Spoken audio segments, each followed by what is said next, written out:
లేకుండా పోయే పరిస్థితి. వై నాట్ 175 అన్నారు, ప్రజలు ప్రతిపక్ష హోదా కూడా ఇవ్వని పరిస్థితి.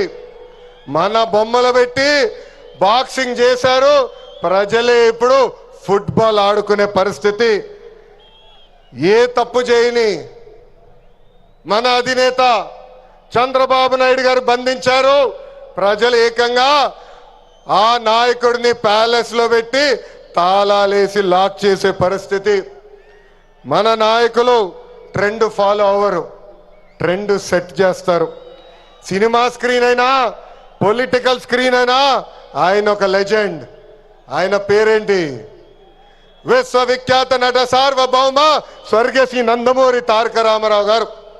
ఎన్టీఆర్ అంటే 3 అక్షరాలు కాదు, ఎన్టీఆర్ అంటేనే ఒక ప్రభంజనం.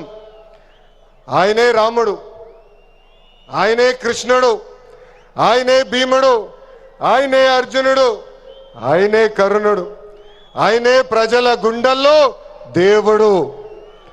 పార్టీ పెట్టిన 9 నెలల్లో అధికారంలోకి రావటం ఒక చరిత్ర. దేశానికి సంక్షేమం అనే పదాన్ని పరిచయం చేసిన వ్యక్తి అన్న ఎన్టీఆర్.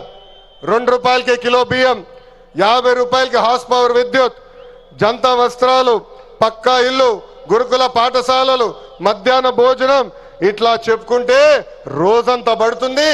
అన్న ఎన్టీఆర్ చేసిన సంక్షేమ కార్యక్రమాలు చెప్పేదానికి. సంక్షేమంలోనే అన్న ఎన్టీఆర్ ఒక బ్రాండ్.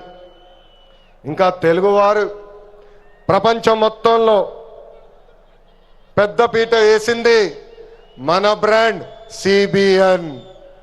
సిబిఎన్ అంటే డెవలప్మెంట్, సిబిఎన్ అంటే సంక్షేమం, సిబిఎన్ అంటే మనందరి ధైర్యం. అప్పుడు ఐటీ, ఇప్పుడు ఏఐ, అప్పుడు హైటెక్ సిటీ, ఇప్పుడు క్వాంటమ్ వ్యాలీ, అప్పుడు సైబరాబాద్, ఇప్పుడు అమరావతి. చాలి 200 రూపాయల పెన్షన్ని 2000 రూపాయలు పెంచారు. ఇప్పుడు భారతదేశంలో ఏ రాష్ట్రం ఇవ్వని విధంగా 4000 రూపాయల పెన్షన్ మన చంద్రన్న అందిస్తున్నారు. అన్న క్యాంటీన్, డ్వాక్రా, దీపం, పేదల చిరునవ్వు మన నాయకుడు చంద్రబాబు నాయుడు గారు. మనకి ప్రతిపక్షం కొత్త కాదు, మనకి అధికారం కొత్త కాదు. 2019 నుంచి 24 వరకు విధ్వంస పాలన మనందరం చూసాం. ప్రశ్నిస్తే కేసులు, నా పైన కూడా 23 కేసులు పెట్టారు. పోరాడితే ఏకంగా అరెస్ట్ చేశారు. వేదిక మీద చాలా మంది నాయకుల్ని ఆనాడు అరెస్ట్ చేశారు. ఎన్ని ఇబ్బందులున్నా, ఎన్ని కేసులు పెట్టినా మనం ఆనాడు ఒకే డైలాగ్ చెప్పాం. ఏంటది? ఆ డైలాగ్ ఏంటి? తగ్గేదే లేదు.